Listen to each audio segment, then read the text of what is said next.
Hi guys, welcome back to my vlog. So guys, aniun pala ako isa sa Muyang Farm. Sa farm kan sa kuyang ama, digdis ay baba. So dahil nga nagbakasyon ako digdi, susubukan ko kung marunong pa akong magbayubo. So yan guys, makamuting kahoy ang babayubo. Ginagawa mo! So in just 16 years, ayan guys, marunong pa akong magbayubo.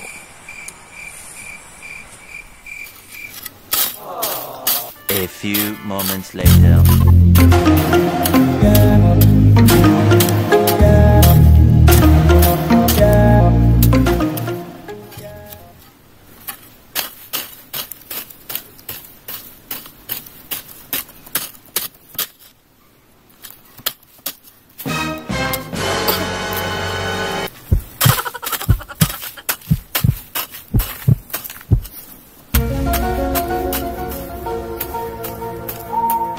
20 minutes later.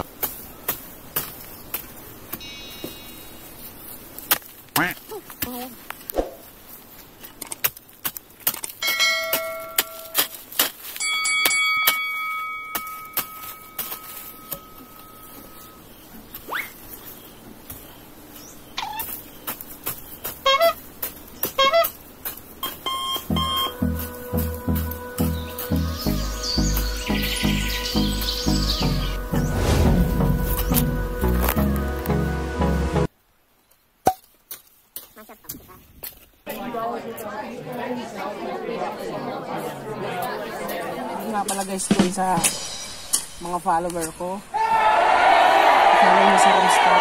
Romstar ka pala. Rom Almonte na sana. Pinalitan ko na, Roms Almonte.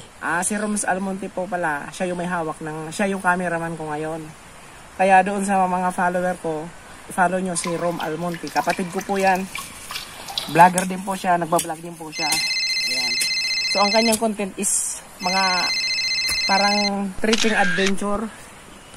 Ayan, relaxing music parang ano. So huwag nyo kalilimutan guys, Rom Almonte, follow nyo siya. So guys, nandito pala ako sa Bicol.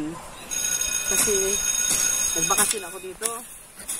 So yung mga 16 years na siguro nakakalipas. Ngayon lang ako napasabak sa pagbayubo.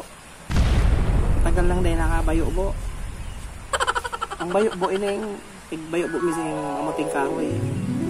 Dati ito guys yung farm ng tatay ko. Yan, ang mga nakatanim dati dyan, mais, mani, ayan, kamuting kahoy, kamuti. Ayan. So itong area na to, kaninang umaga, yan yung binayubo namin ng kapatid ko si Rom Almonte. Kasama ko siya dahil nga sa gusto kong ma-relax din yung katawan ko pagpawisan.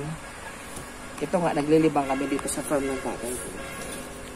So malawak ito guys, malawak yung farm ng tatay ko kasi mayroon din siyang palaisdaan doon banda sa dulo. Nandiyan yung palaisdaan. Tapos marami dito guys na ano, mga sariwang buko talaga, katulad nito. Ayan, ito fresh from the farm. Kaninang umaga nagbuko kami dyan. Bagong pitas, sobrang tamis ng sabaw. Tapos marami rin dito mga saging. Ayan, mga saging yan. Kaya, ano, malilibang ka talaga dito. Hindi katulad sa Maynila na ang makikita mo doon puro mga bahay, mga building, subdivision. Dito sa probinsya, talagang ramdam mo talaga na probinsyang-probinsya talaga kasi makikita mo puro mga damo, mga halaman. Tapos sa mga sariwang gulay katulad nito oh. Talbos ng gulay oh. Walang halong kimikal. Pagka ginataan mo yan, sarap ng lasa talagang bagong pitas, dugo-dugo pa. Ayan. So ayun yung kubo namin oh. May alaga din yung tatay ko doon na ano. May baboy doon, may biik, may ano yung pato? Ano ba yung sa Tagalog? Pato? Pato. Pato rin? Hindi ah? Oo, pato yun. Bibe? Hindi, yung pato, Bicol yun eh. Mayroon ding itik guys, mayroong kambing, nandun yung kambing sa dulo. Kumakain ng damo. So hindi natin makita kasi medyo Hindi malayo, malayo. nandun yung pinagtalian ng kambing. So dito, sa farm namin, abot na dito guys yung ilaw. Yan. Kaya hindi na hindi na madilim sa gabi kasi meron na siya ditong street light. Ayan yung ilaw. Galing yan doon sa baryo namin. So pinagawa ng barangay captain dito na magkaroon dito ng ilaw. Kasi nga yun nga kapag gabi, pagka umuwi yung mga nagtatanim dito, katulad yung tatay ko, gabi na nauwi, maliwanag sa daan. Dati nung umalis ako dito, wala pa yung mga nyug na to. Isipin mo, 16 years. Yung mga nyug na yan, wala pa yan, oh. Ngayon, tingnan mo, bumubunga na siya, oh. Oh. Ginukuprahan na nga yan. Tapos yung mga abaka, nag-ano yan eh, hagot ba yun? Nag-hagot na dyan si Pa. May ginagawang bandala. Ang galing talaga, ang bilis lang ng panahon eh. So dati, mangilan-ngilan lang dito yung bahay. Ngayon, meron ng mga nakatira dito. Pero bandang doon banda sa dulo. Pero dito sa area na to, ito yung area ng tatay ko. Ayan.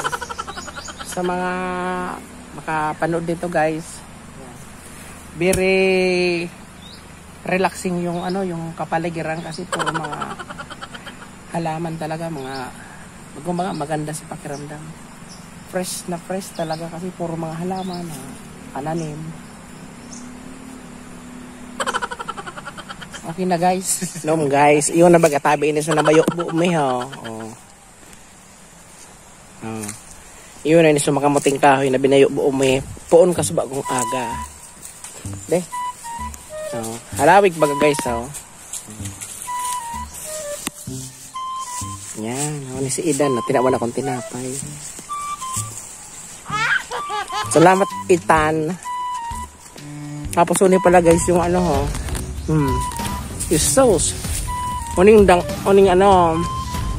langka dako na bunga ho. Yan o. Oh. So dayuton sa nampuon kan pero ang bunga dakulo no. Oh, daming bunga ng langka oh. Oh. Sa Cavite nako sobrang mahal, kinikilo pa yan dito oh, pipitasin mo na lang.